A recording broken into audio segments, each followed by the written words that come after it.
Compañeros, welcome to the SQL Data Partners podcast, the podcast dedicated to SQL Server-related topics, which is designed to help you become familiar with what's out there, how you might use those features, or ideas on how you might apply them in your environments.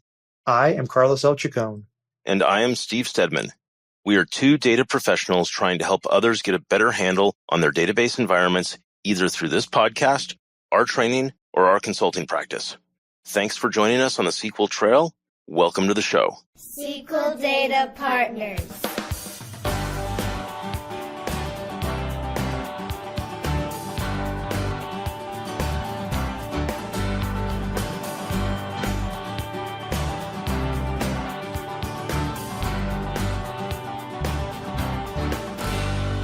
Compañeros, welcome to episode 113. It's good to have you on the SQL Trail again. It's good to have everyone who's listening. Good to see you too, Carlos.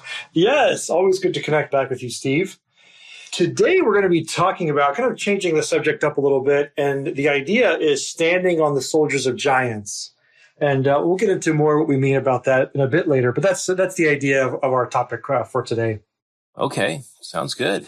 So we do have a compañero shout-out. I want to give a shout-out to David Stokes.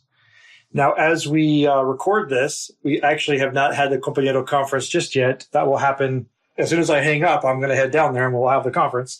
I wanted to give a shout-out to David. David is the leader of the Norfolk user group and was actually the first person to buy a compañero ticket and been a great supporter of the podcast and of the conference. And so I want to give a shout-out to him and thank him for what he's done. So, you know, the interesting thing about David is that he is the very first user of Database Health Monitor that I ever met in person. Oh. Him at Charlotte, North Carolina for Past Summit. What was that, 3 or 4 years ago? That's right. 2013, I believe. 2013. Okay. So 4 years ago. Yeah. It was really kind of cool to meet him and listen to what he had to say about Database Health Monitor back then. And he's been using it ever since. So David is a friend of Database Health Monitor. Yes. Very nice.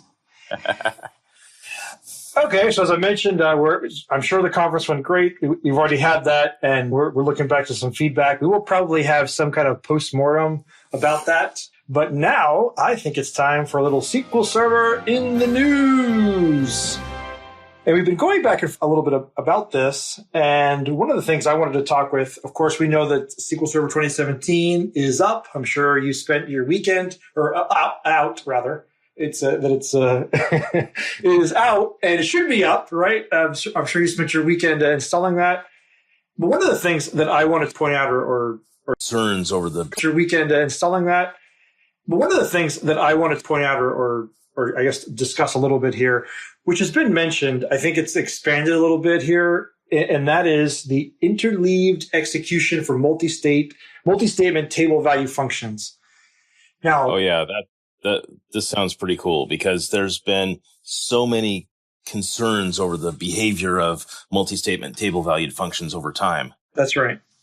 Yeah. So ultimately the bad news is that in previous versions of SQL Server, and I guess really in 2017 as well, I mean, there's a fix for it, but the optimizer can't always determine how many rows the table value function is going to affect, right? So it has a hard time adjusting for that fact, right? And so in previous versions, basically it would guess 100 and then it would really be 5,000. And so we'd have a bad plan, right? Yep. And that was kind of the issue basically into the optimizer so that when the first time the plan comes in with a table valued function, it's going to guess again 100 rows. When it executes, it's going to have 5,000 rows. The difference now is that the second time it runs, it's going to take a peek at that previous plan and say, hey, how did I do? And then it says, oh, I did horrible, right? Let me adjust my numbers and take in the previous execution into account to see if I can come up with something better. You know, I wonder as I hear that, if that's actually going to help or hurt, because I mean, if your table valued functions commonly have the same number of rows they're processing, it might help you. Sure. But what happens if you've got such a wide variety of data in your database that every time that gets called, that table valued function has a very different set of data that it's processing depending on a client and has a very different set of data that it's processing depending on a client or customer or whatever it may be. Right. Yeah. And so obviously, when you have skewed data, it makes it difficult to solve for the outliers, right? Yeah, there's probably still an outlier case. I think here what they're trying to get at basically is, do I use a hash, right? Or do I use nested loops? And right. Which way am I going to go about that? I think, again, after you execute it 100 times, you're going to have some data there to then be able to say, okay, well, 80-20 rule, this is the one I'm going to go with. Yep. Right? Yep. And so what I thought, and I guess the implication here, I'm not suggesting all of a sudden that everyone start using table value functions and this is going to solve everyone's problems there. I guess what was curious or what was interesting to me is that I thought this was a very interesting way, because we hear a lot about artificial intelligence, analytics, machine learning, right? That this is now a problem that we deal with all the time. Yep. And now Microsoft is putting that analytics, that machine learning into the product that we love. And I thought, you know what? Now, that's kind of a very specific scenario. I wonder if we couldn't start taking some of this same thought and then applying it to other areas of our business so that our users or our customers might also benefit. And so that was kind of my thinking there. Right. So it'd be really interesting to see if somebody comes out with like an AI package for tuning SQL. Yeah, something like that, right? Yeah. Or even that idea of, okay, well, I have this data. My customers keep asking me for, whatever use cases. Can I apply some analytics here to give them better information? And anyway, so it'll be interesting to see how this as this continues to evolve. I think this idea is going to the definitive. As this continues to evolve, I think this idea is going to affect those of us who continue to be administrators or gatekeepers of data. These are going to be problems that we're going to have to start solving. And so it'll be interesting to see how, other tools crop up and try to address other problems. Yep. So. Yeah. And I think it's been easier with just sort of fixed rule sets previously to be able to definitively say this is how something behaves. But with AI built in on how those things are being handled and how it's tuning itself almost, it may be harder to, or maybe more work to figure out exactly what's going on when there is a problem. Well, sure. And I think it goes back to, you're still going to have to know your system, right? Oh, yeah. For those outlier cases. Still know, what's going on. Why are you doing what you're doing? And is there a different way to potentially go about it? So. Yep.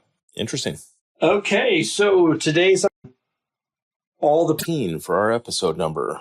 Yeah, so ultimately this idea, and maybe I became a bit nostalgic, which we can get into in a second, but Sir Isaac Newton is quoted in 1675 as saying, if I have seen further, it is by standing on the shoulders of giants.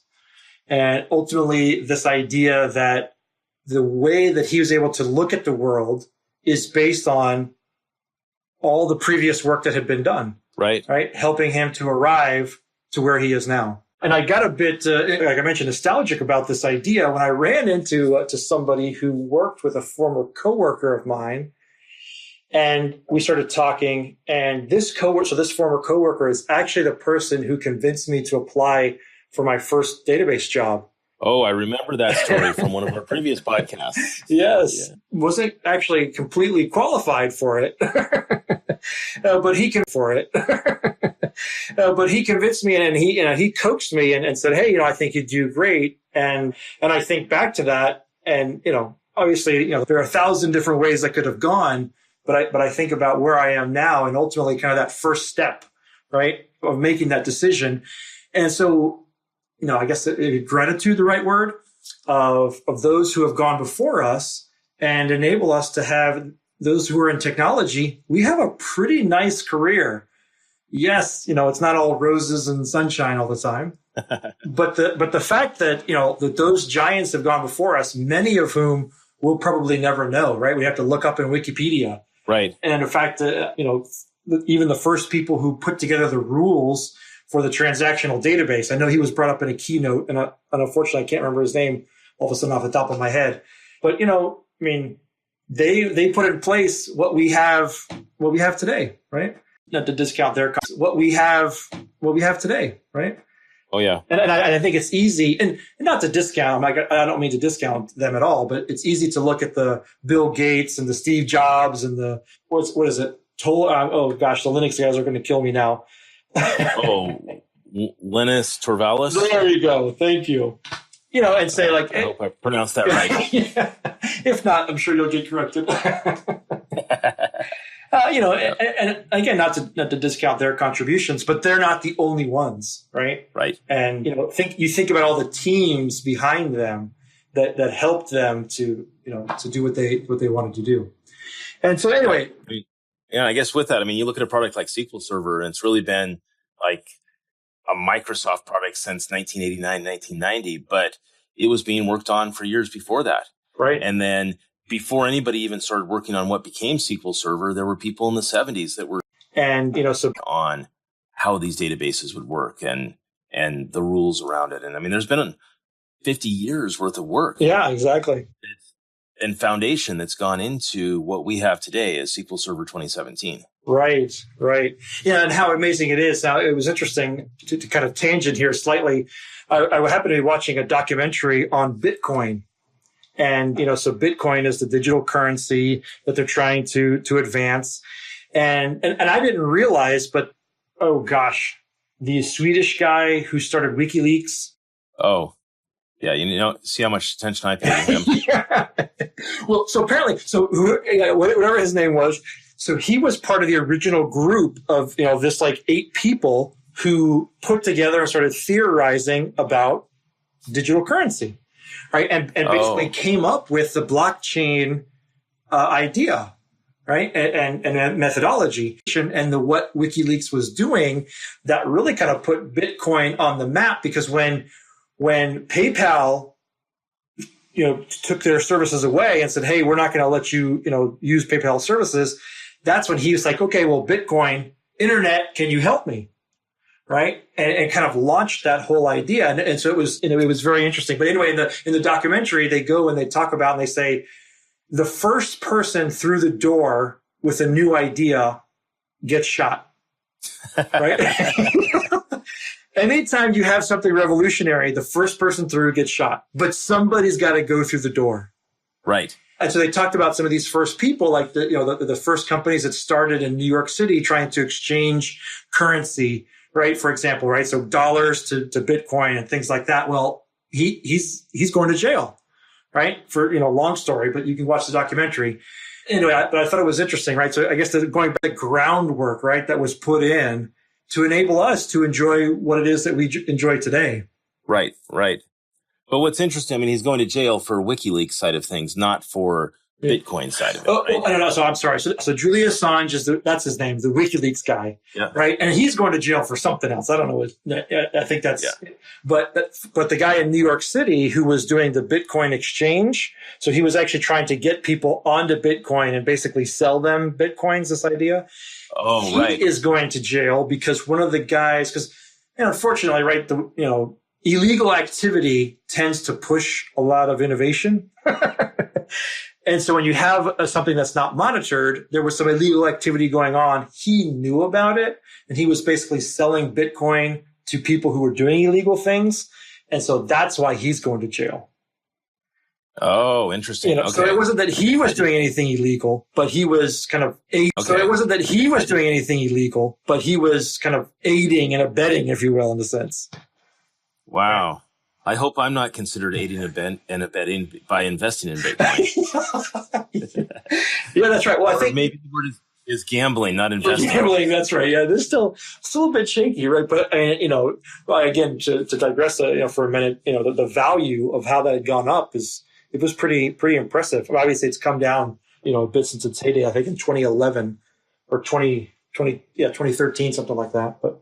And so where I was going a bit with this as well is this idea of, it kind of grates on my nerves a bit when, and we all like to complain, right? We all find ourselves in situations we don't want to be. And when people will say, well, gosh, if they had only done this right, or, why do they have to do it this way? Or, basically I'm inconvenienced and I don't really appreciate all the things that I have. Right. And sometimes that inconvenience comes from just not understanding what the people did before you and just complaining about it. Sure, exactly. Because I've seen that happen plenty. I mean, I've done that. Yeah, exactly. But I've seen that happen plenty of times. Yeah, that's right. You have that aha moment where you're like, oh, so that's how it works, right? Now, sure, you may have developed it differently, and you may have architected it differently, all of that jazz. Great.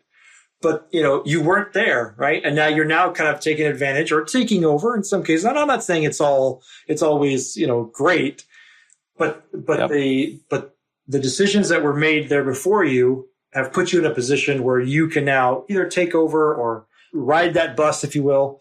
And it's kind of interesting.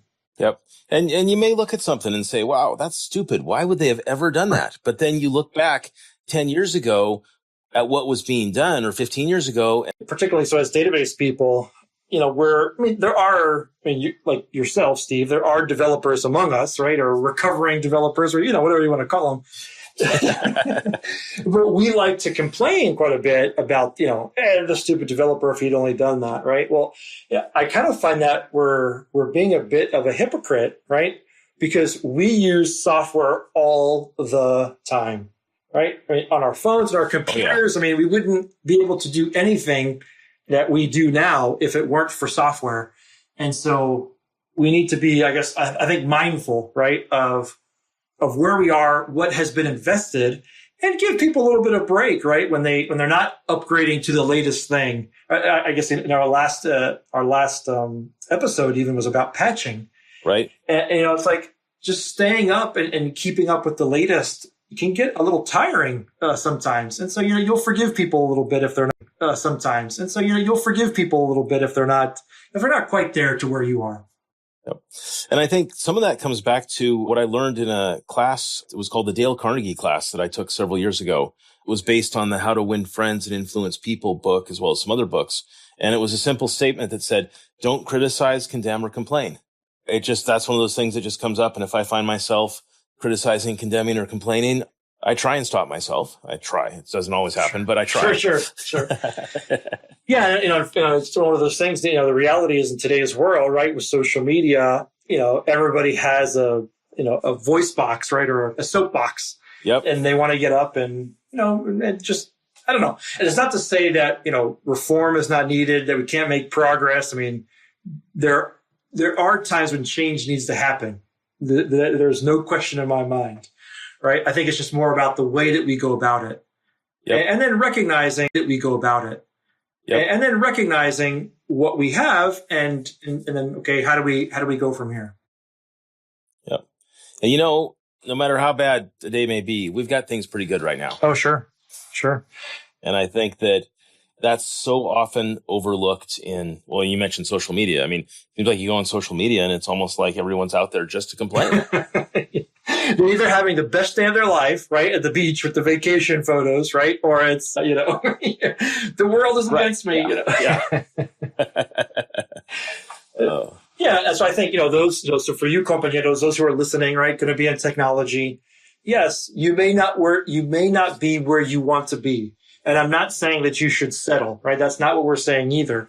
But I do think that if you take a minute, right, to use a phrase that's from our culture, if you will, is to count your many blessings, and then just kind of thoughts, and then just kind of appreciate where you are and know that there is a path ahead, right? If you'll continue to work there and embrace some, like we talked about in the beginning, all this like artificial intelligence and analytics. Yes. Is it going to affect you? Is it going to change what you do? Absolutely. But hopefully that will be to your advantage and not to your detriment. Right. So anyway, so we thought we'd change this up just a little bit and share some of our thoughts, on that topic. I guess we'd like to, again, thanks to all those who have all those shoulders who we stand on. So Robert Pollard is the guy who convinced me to get to that job interview. I even think about Mattine Youngman and Guy Glancer, right? So the other guys, the SQL Server Radio, they were out there doing the podcast. Listening to them made me think, let me try this, right? Let me do this as well. And then, of course, all those in there's a lot of people out. I guess especially thinking about that to all of the speakers that came to the Compañero conference. I mean, they put in a lot of time and energy, and I'm super appreciative to them and what they've given. And, it's just interesting because one of the reasons that I enjoy what I do so much, I think a big part of that is because of the SQL community. No question.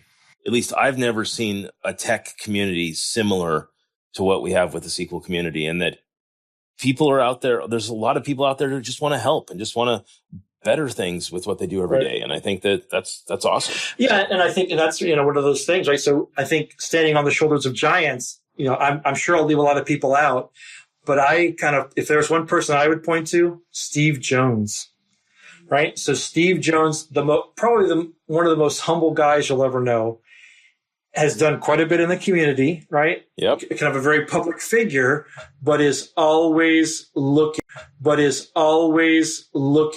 to help and do so in a way that, is not boastful, right? He is just trying to help you along, and he's taken his breadth of experience and freely gives of that and all the things that he does. Yep. And what's interesting with Steve Jones is that when he presents and gives back and shares with people, he does a great job on the tech side, but he also does a great job on like the personal improvement side. No, that's right. Like, how do you get out there and improve the position you're in? How do you improve your social media footprint? How do you improve your value? I mean, all those kind of things. Right. And I've seen him present a few times on that. And yeah, definitely another giant to call out there. Yeah, it was funny. So we had it on the podcast again. That was one of those first 10 episodes in looking to expand your game. And one of the things that I really liked about Steve is because, again, one of these internet famous folks, but I mean, and he's also one of the few, right, of that genre, if you will,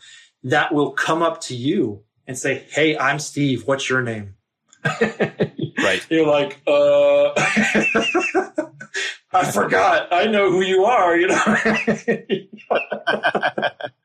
And, of course, he's in the Hawaiian shirt, and he has a great brand, right? But part of that brand, I feel like, is his contribution. And because of that, he's made it the norm or almost the expectation of this is what the community does.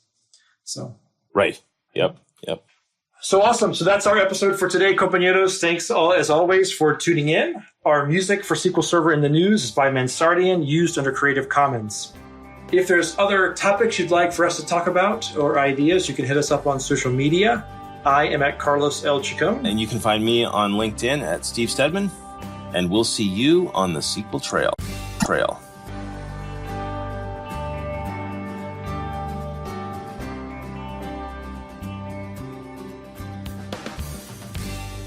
SQL Data Partners.